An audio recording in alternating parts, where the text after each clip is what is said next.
Los transgénicos son cultivos modificados genéticamente. Por ejemplo, en laboratorios se toman genes de mamíferos, insectos o peces y se introducen en plantas de cultivo.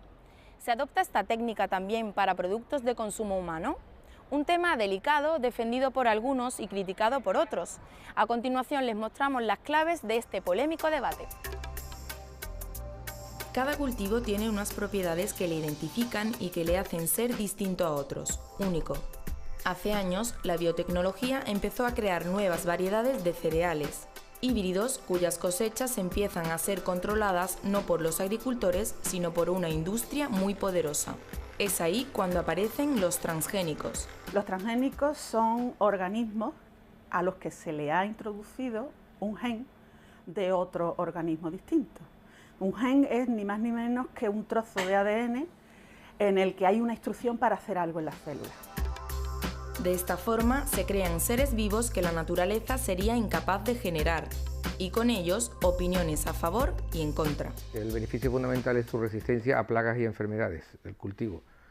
Por lo tanto, permiten un mayor control de esa plaga, con lo cual en una parte importante se abarata el coste del cultivo y lo convierte en más rentable. A nivel de cultivo se ha demostrado la menor resistencia de las plantas a las enfermedades, y a nivel de animales se ha visto que las ratas alimentadas con maíz transgénico mueren en mayor cantidad, mueren antes y si no mueren tienen unos tumores del tamaño de una pelota de ping-pong. No hay resultados en este momento de los efectos de los transgénicos en la salud de las personas porque no hay experimentos para ello, ¿vale? Pero los resultados tanto en plantas como en animales nos animan a no seguir con este experimento a gran escala que se está haciendo de la liberación de transgénicos al medio ambiente.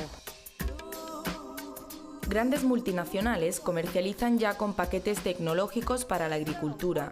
Firmas que bajo el paraguas de la pobreza y el hambre que radica en algunos países justifican la elaboración de estos productos. ¿Los transgénicos qué van a hacer? ¿Van a solucionar la pobreza o van a solucionar el hambre?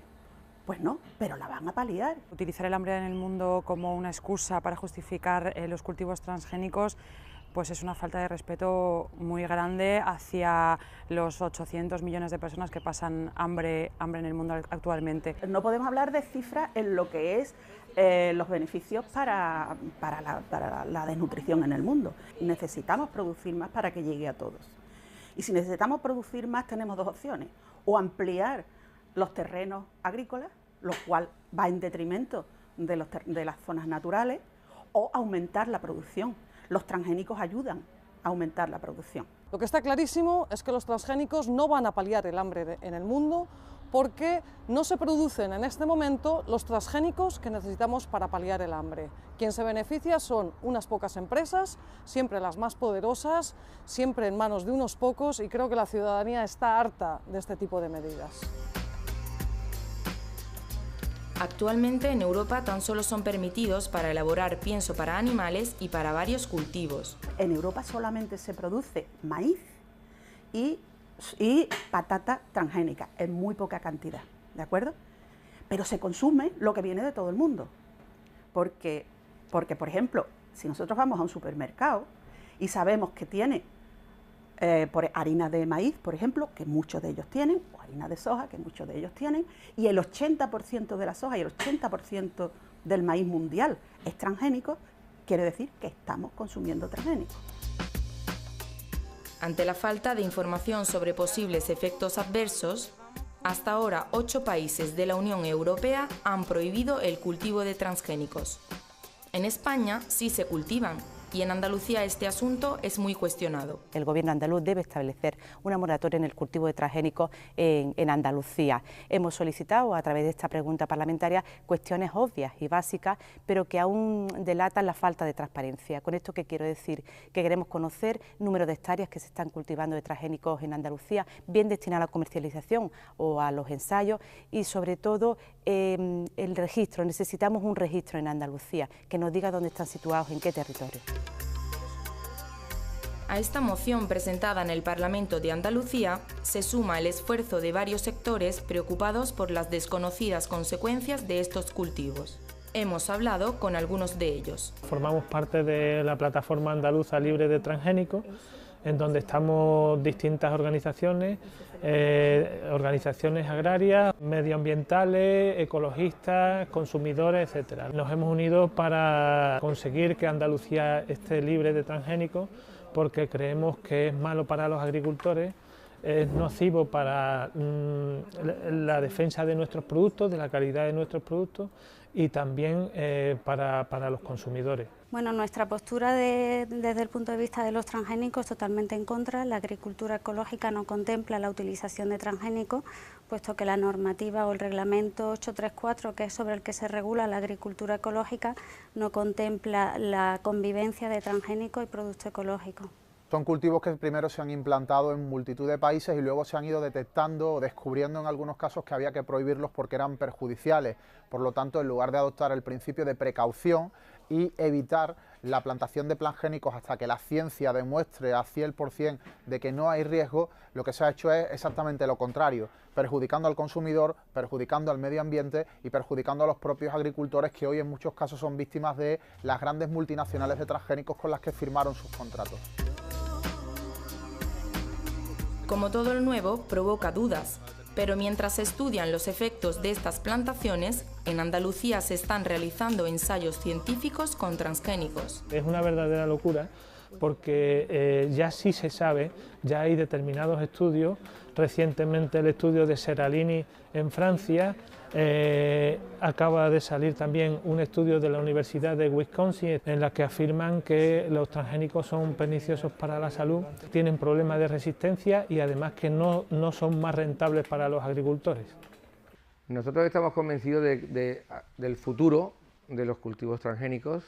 La prueba es el desarrollo que hay a nivel mundial de todos ellos, de manera que prácticamente en todos deben de hacerse estos ensayos. Hay algunos más prioritariamente importantes que en otros, concretamente en Andalucía fundamentalmente yo creo que habría que centrarse en el cultivo del algodón transgénico. Sinceramente no creo que Andalucía necesite en este momento realizar ningún experimento con cultivos transgénicos, porque lo único que está recayendo sobre la sociedad andaluza son los gastos de los sistemas de control que estos ensayos requieren.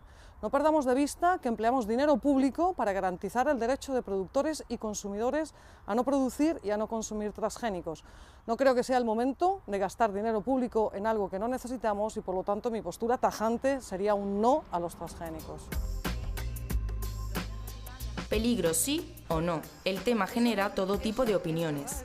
El peligro fundamentalmente en dos cuestiones. En primer lugar, el peligro de la salud de los ciudadanos y luego un impacto medioambiental, pero sobre todo el punto de vista del agricultor. El agricultor con el cultivo de los transgénicos, con esas semillas, con esas patentes de semillas que se transforman, que se modifican genéticamente, al final se convierte en un rehén de las multinacionales. En España y en Europa, además, la única variedad de cultivo transgénico autorizado es el maíz BT.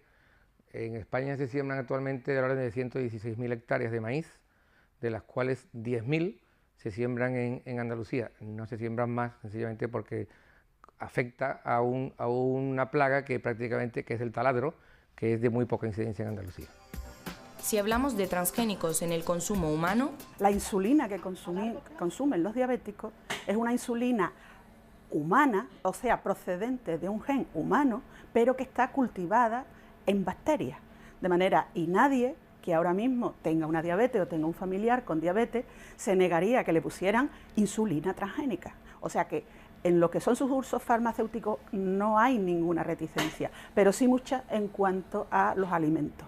Los productos se producen en un lugar, se transforman en otro país, se distribuyen en otro y se consumen finalmente en otro. Entonces, desde el lugar de la producción hasta el lugar del consumo, los alimentos recorren muchísimos kilómetros. Entonces, saber si en toda esa cadena ha habido alimentos transgénicos que han entrado a formar parte de esa línea de camino que ha recorrido el alimento es realmente muy complicado. De entrada hay que partir de que estamos consumiendo transgénicos sin saberlo. La carne que comemos procede de animales que han comido transgénicos y eso no aparecerá nunca en el etiquetado. Y productos elaborados a partir de transgénicos o con un determinado porcentaje de transgénicos no lo indican en la etiqueta porque no alcanzan los mínimos que exige la normativa, e incluso cuando sí lo alcanza un determinado porcentaje de transgénico en su composición, la etiqueta no lo destaca. La utilización de transgénicos, ya que son organismos modificados genéticamente, pues la verdad que no se contemplan como algo beneficioso para la salud humana, con lo cual el consumo de productos transgénicos primero debería de estar bien etiquetado para que el consumidor pueda identificarlo y si está totalmente en contra, pues no utilizarlos en su consumo. El debate sigue abierto. Fabricantes de semillas y científicos hablan de avances productivos y progreso. En el lado opuesto, representantes de consumidores, agricultores y veterinarios temen efectos negativos para el medio ambiente y la salud humana. Dejando a un lado ambas posturas, lo cierto es que aún queda mucho por decir, mucho por aclarar.